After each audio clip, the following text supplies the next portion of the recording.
नमस्कार, स्वागत है आपका आपके सितारे में और मैं हूं आपके साथ दिव्या तिवारी। आज मंगल प्रदोष है। आज के दिन अगर विधि विधान से व्रत किया जाए तो मनोकामना पूरी होने के साथ साथ कष्टों से भी छुटकारा मिलता है। इसीलिए आज कार्यक्रम में हम जानेंगे मंगल प्रदोष व्रत का विधि विधान और कथा, और साथ ही जानेंगे आज का राशिफल। ये सभी जानकारियां देंगे आचार्य जी। तो देर कैसे शुरू करते हैं आपके सितारे। क्या आप जानते हैं कैसे करें भौम प्रदोष व्रत? तो जानिए पंडित वैभवनाथ शर्मा से भौम प्रदोष व्रत का विधि विधान। आपके सितारे में आप अपनी हर परेशानी का हल प्राप्त कर सकते हैं और अपने सवाल भी पूछ सकते हैं। स्टूडियो में साथ देने के लिए मौजूद हैं विश्वविख्यात ज्योतिषाचार्य और वास्तु शास्त्री पंडित वैभवनाथ शर्मा जी। आचार्य जी, आपका हार्दिक स्वागत है। जी नमस्कार। तो यदि आपके मन में कोई सवाल है तो आप भी हमें कॉल कर सकते हैं। हमारे नंबर्स लगातार आपकी टेलीविजन स्क्रीन पर फ्लैश किए जा रहे हैं। आप हमें हमारे टोल फ्री नंबर पर भी कॉल कर सकते हैं। आप हमसे सीधी बात कर सकते हैं। हमारा टोल फ्री नंबर है 18001026-303। आप इस नंबर पर मुफ्त में कॉल करें। इसके अलावा आप हमें हमारे लैंडलाइन नंबर्स 012046463332 और 012046463327 पर भी कॉल करके हमसे सीधी बात कर सकते हैं। तो चलिए कार्यक्रम की शुरुआत करते हैं और सबसे पहले आचार्य जी से जान लेते हैं आज का पंचांग। जी बिल्कुल, आज का पंचांग इस प्रकार है। विक्रम संवत 2071 मास चल रहा है कार्तिक, और कार्तिक मास के शुक्ल पक्ष की आज द्वादशी तिथि है। द्वादशी उपरांत त्रयोदशी है। नक्षत्र है उत्तरा भाद्रपद। योग है हर्षण और करण है बालव। और जिस प्रकार मैंने कल बताया कि कुछ लोगों ने आज भी तुलसी विवाह मनाने का कार्यक्रम रखा है, ये पंचांग भेद के कारण ऐसा हो पा रहा है, क्योंकि तुलसी विवाह तो एकादशी के दिन ही पड़ता है। तो कुछ लोग आज भी तुलसी विवाह मना रहे हैं। इसके साथ साथ आज भौम प्रदोष है। तो किस प्रकार से आप आज की तिथि का लाभ ले सकते हैं, आज का महा उपाय बहुत विशेष होने वाला है। चलिए अब जान लेते हैं 12 राशियों का हाल। आज का दिन उनका कैसा रहने वाला है। सबसे पहले बात करेंगे मेष राशि की। मेष राशि वाले जातक लोगों के लिए कार्यक्षेत्र में तनाव के चलते आप अपने परिवार को समय नहीं दे पा रहे थे पिछले काफी समय से। आपको परिवार और काम के बीच में संतुलन बनाने की आवश्यकता इस समय में बहुत ज्यादा है। आज के दिन को शुभ बनाने के लिए ओम शूर्पकर्णाय नमः मंत्र का 108 बार जाप कर लेना आपके लिए सर्वोत्तम होगा। परिश्रम से, मेहनत से पीछे नहीं हटना चाहिए। चलिए अब देख लेते हैं वृषभ राशि वाले जातक आज के दिन को शुभ बनाने के लिए क्या करें और क्या ना करें। वृषभ राशि वाले जातक लोगों के लिए आज आवश्यकता है कि आप फिजूल खर्ची से बचें। काफी दिनों से आपने जो सपना देख रखा है, आज वह पूरा करने का दिन है। अगर आप किसी मित्र के साथ कोई आपसे अनबन हो गई है, तनाव की स्थिति है, तो आज आवश्यकता है कि आप स्वयं पहल करें और उस विवाद को समाप्त करें, इस झगड़े को सुलझा लें। आज के दिन को शुभ बनाने के लिए ओम शुद्धाय नमः मंत्र का 108 बार जाप कर लेना आपके लिए सर्वोत्तम होगा। आज ज्यादा बोलने से बचना चाहिए। अब देख लेते हैं आज के दिन को शुभ बनाने के लिए मिथुन राशि वाले आज क्या करें और क्या ना करें। मिथुन राशि वाले जातक लोगों के लिए आज का दिन सपनों की दुनिया से निकल करके असलियत में जीवन जीने का है। वास्तविकता में जीवन जिए तो बेहतर होगा। आज काम करते समय आपको बहुत सारी जिम्मेदारियां एक साथ निभानी पड़ सकती हैं, तो इसके लिए आपको तैयार रहना चाहिए। आज के दिन को शुभ बनाने के लिए ओम शिवाय नमः मंत्र का 108 बार जाप कर लेना आपके लिए सर्वोत्तम होगा। मानसिक थकान और उदासीनता को आप अपने ऊपर हावी मत होने दीजिए। अब देख लेते हैं क्या कह रहा है कर्क राशि वालों के लिए उनका आज का राशिफल। कर्क राशि वाले जातक लोगों के लिए आज आप किसी नई नौकरी के बारे में विचार कर सकते हैं। आज आपको अपने आत्मविश्वास को बनाए रखने की आवश्यकता है। आज की दिनचर्या को शुभ बनाने के लिए ओम शाश्वताय नमः मंत्र का 108 बार जाप कर लेना आपके लिए सर्वोत्तम होगा। आज की तिथि में आप यात्रा न करें तो आपके लिए ज्यादा बेहतर है। चलिए अब देख लेते हैं सिंह राशि वालों के लिए कैसा रहेगा उनका आज का दिन। सिंह राशि वाले जातक लोगों के लिए आज आप किसी के साथ दिल से भावनात्मक स्तर पर जुड़ सकते हैं। आज की दिनचर्या में आपको कुछ सरप्राइजेस यानी चौंकाने वाले परिणाम भी मिलेंगे जो आपके पक्ष में होंगे। बहुत दिनों से आप जो परेशानी झेल रहे थे, आज उसके खिलाफ आवाज उठाने का दिन है। आज आप प्रयास करें तो इस समस्या का अंत हो सकता है। आज के दिन को शुभ बनाने के लिए ओम शांताय नमः मंत्र का 108 बार जाप कर लेना आपके लिए सर्वोत्तम होगा। आज किसी भी परिस्थिति में क्रोधित नहीं होना है। गुस्से को नियंत्रित करते हुए परिस्थिति को उसका सामना करना है। अब देख लेते हैं आज के दिन को शुभ बनाने के लिए कन्या राशि वाले जातक आज क्या करें और क्या ना करें।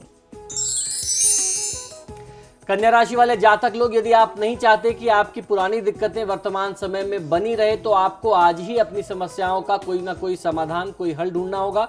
परिस्थितियां आपके पक्ष में हैं, आप प्रयास करें तो इसका कोई ना कोई रास्ता अवश्य मिलेगा। अगर आप कोई नया कार्य व्यापार आरंभ करना चाहते थे तो आज का दिन आपके पक्ष में हो सकता है। आज आप प्रयास करें तो आपको अच्छी सफलता मिल सकती है। आज के दिन को शुभ बनाने के लिए ओम शक्ति संयुक्ताय नमः मंत्र का 108 बार जाप कर लेना आपके लिए सर्वोत्तम होगा। आज निवेश करने से बचना चाहिए।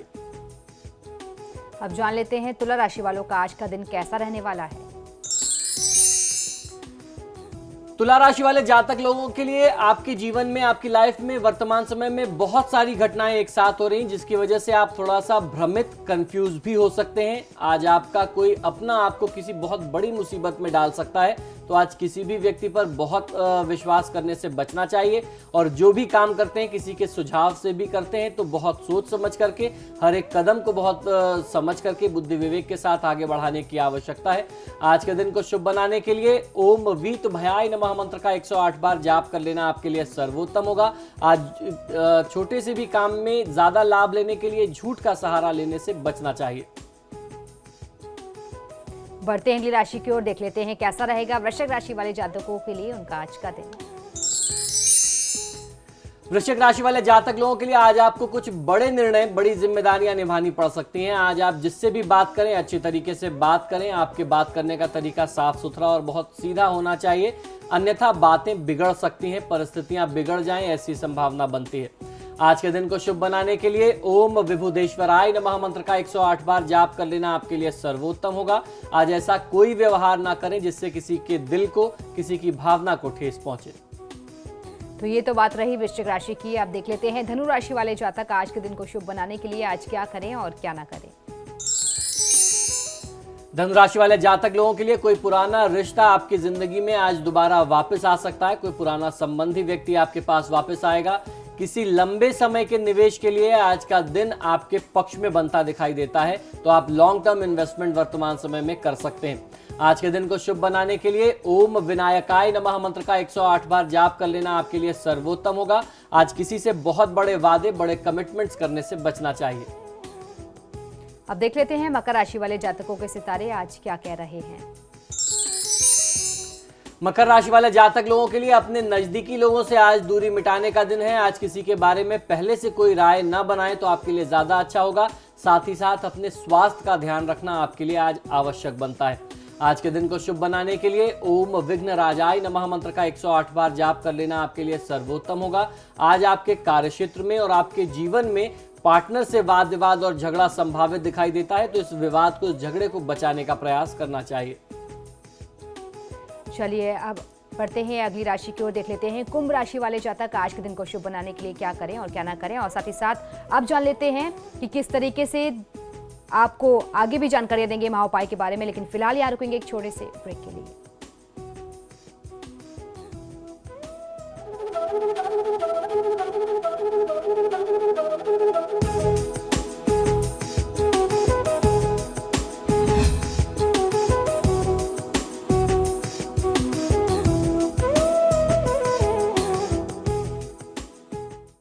ब्रेक के बाद एक बार फिर से आपका स्वागत है। चलिए अब जान लेते हैं कुंभ राशि वाले जातक आज के दिन को शुभ बनाने के लिए आज क्या करें और क्या ना करें। कुंभ राशि वाले जातक लोग, आज आप अपने किसी मित्र से कुछ सहायता, विशेष तौर पर आर्थिक सहायता ले सकते हैं। यानी आज आपकी आर्थिक स्थिति कुछ डांवाडोल बनती दिखाई देती है। आज आपको कुछ नए जॉब के ऑफर भी मिल सकते हैं। यदि आप काफी समय से नौकरी खोज रहे थे तो आज आपको नौकरी के कुछ प्रस्ताव मिलेंगे। बहुत सोच समझ करके निर्णय करना चाहिए।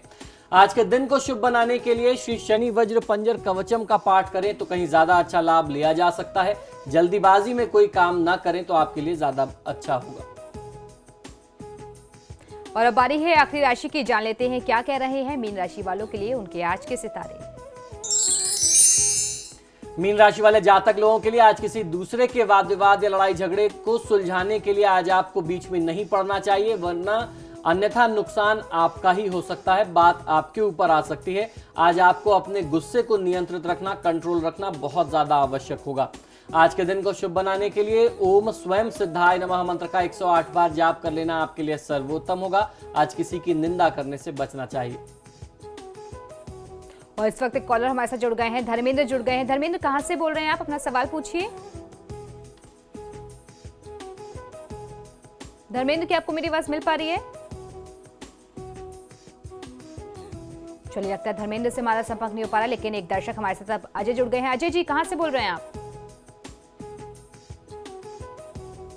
अजय, अपना सवाल पूछिए। चलिए, लगता है अजय से भी हमारा संपर्क नहीं हो पा रहा है। चलिए, अब आचार्य जी से जान लेते हैं आज का महाउपाय।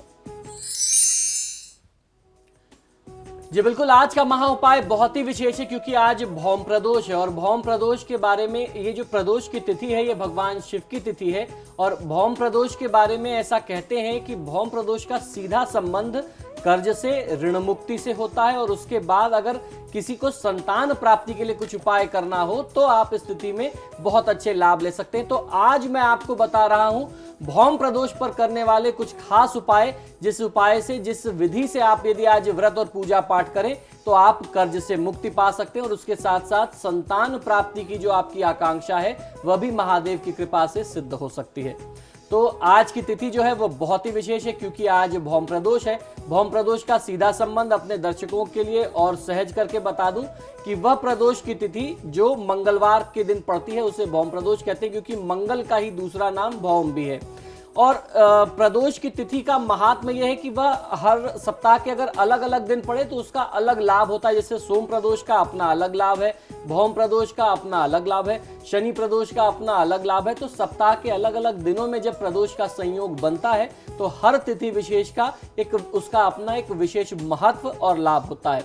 जिस दिन अथवा तिथि में त्रयोदशी व मंगलवार का संयोग होता है उसे भौम प्रदोष अथवा मंगल प्रदोष कहते हैं। यह तिथि और वार दोनों ही भगवान शंकर को विशेष प्रिय हैं। हमारे हिंदू धर्म शास्त्रों में अनेक व्रतों का उल्लेख मिलता है जिसे करने से भगवान शिव अपने भक्तों का कल्याण करते हैं। ऐसा ही एक प्रदोष का व्रत है, ये बहुत ही विशेष है। सुत जी के अनुसार मंगल प्रदोष व्रत करने से ऋणों व रोगों से मुक्ति मिल जाती है, साथ ही सुख समृद्धि भी प्राप्त होती है। मंगल प्रदोष के व्रत के पालन के लिए शास्त्रोक्त विधान जो है वह इस प्रकार है जो मैं आपको बताऊं, जिसे आप किसी अगर स्वयं ना कर सके तो किसी श्रेष्ठ ब्राह्मण से, किसी विद्वान आचार्य की सहायता से अपने घर में इस अनुष्ठान को पूरा करना ज्यादा उत्तम होता है। तो किस प्रकार करना चाहिए आइए बताता हूं। प्रदोष व्रत में प्रयास करना चाहिए कि आप निर्जल व्रत कर सकें, बिना व्रत में बिना जल पिए आप व्रत करें तो आपके लिए ज्यादा उत्तम होगा। सुबह स्नान करके भगवान शंकर, माता पार्वती, नंदी जी और उसके साथ साथ भगवान गणेश व कार्तिकेय जी यानी कुल मिलाकर के शिव परिवार की आपको पंचामृत व गंगा जल इत्यादि से स्नान करा करके बेलपत्र, गंध, अक्षत, पुष्प, धूप, दीप, नैवेद्य, फल, पान, सुपारी, लौंग, इलायची, ये सारी चीजें आपको भगवान को समर्पित करनी चाहिए। और पुनः संध्या के समय में, शाम के समय में स्नान करके इसी विधि के अनुसार आपको भगवान शिव की पुनः एक बार पूजा करनी है। शिव जी का षोडशोपचार पूजन करना है जिसमें भगवान को 16 प्रकार की सामग्री चढ़ाते हैं, इसीलिए इसे षोडशोपचार कहते हैं, यानी 16 चीजों से उपचार करके पूजन। भगवान शिव को घी और शक्कर मिले हुए जौ के सत्तू का या फिर गेहूं के आटे का भोग लगाते हैं। प्रदोष के व्रत का यही विधान है, भगवान का प्रिय भोग यही प्रदोष के लिए बताया गया। चाहे वो आप सोमवार का व्रत करें या प्रदोष का व्रत करें, भगवान शिव का प्रिय भोग जो है ये ऐसा भोग है जो आम जनमानस को, कोई कितना भी धनी हो, कोई कितना भी निर्धन हो, अपने सामर्थ्यानुसार इसे एकत्रित करके कर सकता है। ध्यान ये रखना चाहिए कि जब आप प्रदोष का व्रत और पूजन कर रहे हो तो आपको 8 दिशाओं में दीपक जलाने हैं। 8 बार दीपक रखते हुए आप प्रणाम करें, 8वें स्थान पर रखें और उन्हें प्रणाम करें। भगवान शिव की आरती, स्तोत्र और मंत्र जाप करें और वहीं पर जिस जगह पर आपने भगवान शिव की पूजा आराधना की है, जहां पर आपने अपने घर में वहां उनकी स्थापना कर रखी है, प्रयास करना चाहिए कि आप वहां पर रात्रि जागरण करें तो आपको अच्छा लाभ मिलता है। तो किस प्रकार से समस्त मनोकामनाओं की पूर्ति होती है और कैसे कष्टों से मुक्ति मिलती है, क्या करना चाहिए प्रदोष व्रत को, धार्मिक विधान और नियम क्या हो, संयम का पालन किस प्रकार से करना है, आइए ये मैं आपको बताता हूं। और उसके साथ साथ मैं आपको बताता हूं कि किस प्रकार इस तिथि का महात्मा हमारे धर्म शास्त्रों में क्या मिलता है, इससे जुड़ी हुई पौराणिक कथाएं क्या मिलती हैं। हमारे धर्मशास्त्रों में एक पौराणिक कथा मिलती है भौम प्रदोष से जुड़ी हुई। एक नगर में एक वृद्धा रहा करती थी, उसका एक ही पुत्र था। वृद्धा की हनुमान जी पर गहरी आस्था थी, क्योंकि मंगलवार की तिथि है तो वह हनुमान जी से भी जुड़ती है और द्वादशा अवतार हैं भगवान शिव के। वह प्रत्येक मंगलवार को नियम पूर्वक व्रत रख करके हनुमान जी की आराधना किया करती थी। एक बार हनुमान जी ने उसकी श्रद्धा की परीक्षा लेने की सोची। हनुमान जी साधु का वेश धारण करके वृद्धा के घर गए और पुकारने लगे, उसे आवाज देने लगे। और हनुमान जी ने कहा वहां पर उनके द्वार पर जाकर के, कोई है जो हनुमान भक्त की इच्छा पूरी कर सकता है? पुकार सुन करके, आवाज सुन करके वृद्धा बाहर आई और बोली, आज्ञा दें महाराज। साधु वेशधारी हनुमान जी बोले कि मैं भूखा हूं, भोजन करूंगा, आप थोड़ी सी जमीन लीप करके शुद्ध कर दें, मैं वहीं अपना स्थान बनाऊंगा। अब वृद्धा दुविधा में पड़ गई, उसके पास भोजन की व्यवस्था नहीं थी। अंततः हाथ जोड़ करके बोली, महाराज लीपने और मिट्टी खोदने के अतिरिक्त आप कोई दूसरी आज्ञा दे दें तो मैं अवश्य उसे पूर्ण कर सकूंगी, क्योंकि मैं अशक्त हूं, मैं वृद्ध हूं, मेरे से ये कार्य नहीं हो सकता। साधु ने 3 बार प्रतिज्ञा कराने के बाद कहा कि तू अपने बेटे को बुला, मैं उसकी पीठ पर अग्नि प्रज्वलित करके भोजन बनाऊंगा। यह सुनकर के वृद्धा डर गई, घबरा गई, परंतु वह प्रतिज्ञाबद्ध थी। उसने अपने पुत्र को बुला करके साधु के सुपुर्द कर दिया। साधु वेशधारी हनुमान जी ने वृद्धा के हाथों से ही उसके पुत्र को पेट के बल लिटवाया और उसकी पीठ पर अग्नि प्रज्वलित करवाई। आग जला करके दुखी मन से वृद्धा अपने घर में वापस चली आई। इधर भोजन बना करके साधु ने वृद्धा को बुला करके कहा कि तुम अपने पुत्र को पुकारो ताकि वह भी आकर के भोजन में भोग लगा सके। इस पर वृद्धा बोली कि उसका नाम लेकर के बोली कि तुम मुझे और कष्ट ना पहुंचाओ तो ज्यादा अच्छा है। साधु महाराज, आपने तो मेरे बच्चे की हत्या कर दी, आपने उसके पीठ पर भोजन बनाया अग्नि जला करके। लेकिन जब साधु देवता नहीं माने, उन्होंने लगातार कहा कि ना आप अपने बच्चे को आवाज दीजिए, वो आएगा, तो वृद्धा ने अपने पुत्र को आवाज लगाई। अपने पुत्र को जीवित देख वृद्धा को सुखद आश्चर्य हुआ और वह साधु के चरणों में गिर पड़ी। हनुमान जी अपने वास्तविक स्वरूप में प्रकट हुए और वृद्धा को भक्ति का आशीर्वाद दिया। सुत जी के अनुसार मंगल प्रदोष का व्रत करने से शंकर और उसके साथ साथ महादेव के साथ साथ हनुमान जी जो शंकर जी के ही अवतार हैं, और पार्वती जी इसी तरह भक्तों को साक्षात दर्शन देकर के कृतार्थ करते हैं, जीवन के सभी दुख हर लेते हैं। कर्ज से संबंधित कोई समस्या हो, आर्थिक समस्या हो, जीवन में ऋण की स्थिति बहुत ज्यादा हो, या आप संतानहीन हो, पुत्र संतान की आकांक्षा रखते हो, तो ऐसे में यह तिथि, यह व्रत का पालन जो है वह बहुत कल्याण का काम करता है। एक कॉलर अब अलीगढ़ से हमारे साथ जुड़ गए हैं, अजय जुड़ गए हैं। अजय, अपने सवाल पूछिए। ये पंडित जी, मेरी जन्म तिथि स्कूल के हिसाब से 2 अक्टूबर 1964 है जी, और वैसे जन्म तिथि मेरी जो जन्मपत्री के हिसाब से 29 नवंबर 1965 है जी। पंडित जी, मेरे को मानसिक परेशानी कुछ ज्यादा रहती है, आर्थिक भी कमजोर सा होता जा रहा है, क्या कारण है? जी बिल्कुल, देखिए एक बात तो आपको जानकारी ये दे दूं कि आपकी जो कुंडली की जन्म तिथि है आप वो ही बताया करें तो ज्यादा बेहतर होगा, और इसके साथ साथ आप अपना जन्म समय और जन्म स्थान भी बताइए। पंडित जी, जन्म स्थान तो कंफर्म नहीं है मेरे को, जन्म स्थान तो अलीगढ़ है और समय का मेरे को थोड़ा कंफर्म जी नहीं। बिल्कुल, देखिए प्रश्न लग्न के अनुसार शनि की महादशा में सूर्य की अंतर्दशा है। शनि की स्थिति आपके लिए बहुत अच्छी नहीं बनती। चंद्रमा भी वर्तमान समय में केतु के साथ, बुध भी राहु के साथ। तो ये जो आपने प्रश्न किया है इसमें अभी कहीं ना कहीं परेशानी, समस्या निरंतर बने रहने के लक्षण दिखते हैं। इस समय में यदि आप भगवान शिव की पूजा आराधना करें, क्योंकि शनि और सूर्य का संयोग है, चंद्रमा और बुध भी ग्रसित है, तो मैं समझता हूं कि महादेव की साधना और पूजा के अलावा और कोई दूसरा माध्यम, दूसरा रास्ता आपके लिए नहीं है। तो ओम नमः शिवाय का कम से कम 108 बार जाप आपको नियमित रोज करना चाहिए। एक कॉलर अब नागौर से जुड़ गए हैं, राजू जुड़ गए हैं। राजू, अपना सवाल पूछिए। सवाल पूछिए। घर में सुख शांति नहीं है सर, वो बताइए। जी बिल्कुल, आप अपना जन्म विवरण बताएं। जन्म तो 1986 में है जी, तारीख और महीना? महीना याद नहीं है सर। जी, बहुत आपका बड़ा आभार, आपने हमें फ़ोन किया।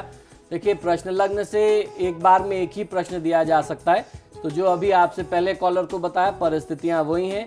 शनि की महादशा में सूर्य की अंतर्दशा, आपके लिए भी बेहतर यही रहेगा कि आप शिव परिवार की पूजा आराधना करें, निश्चित कल्याण होगा। एक और कॉलर हमारे साथ जुड़ गए हैं। जी, कहाँ से बोल रहे हैं आप? अपना नाम बताइए, फिर सवाल पूछिए।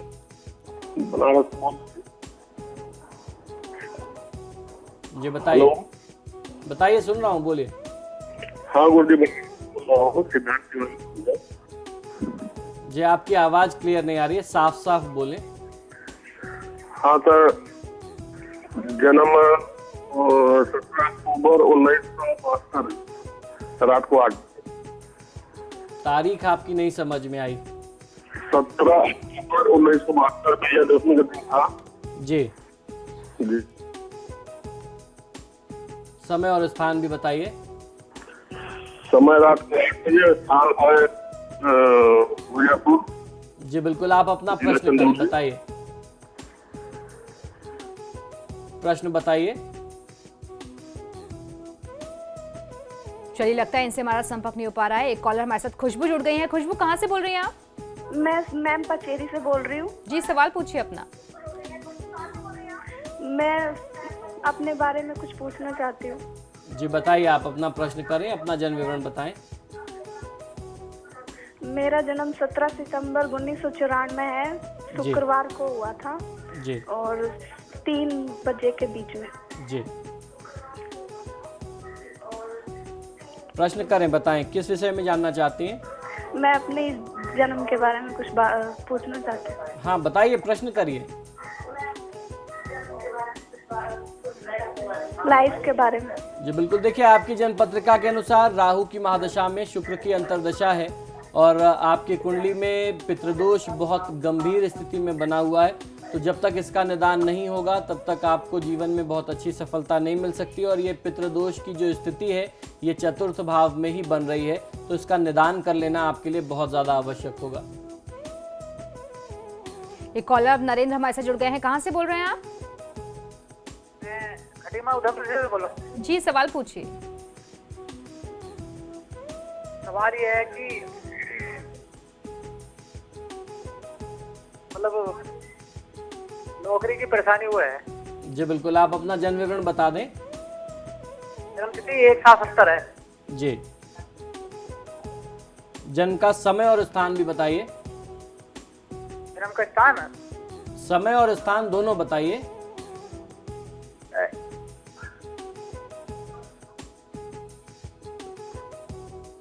ठाकुरदारा यहाँ का है। जन्म तिथि तो ठाकुरदारा मराबाद की है। जी, समय और स्थान दोनों चाहिए होता है, समय भी बताइए। समय है 11 साढ़े 11 बजे के आसपास। दिन का या रात का? रात का समय। जी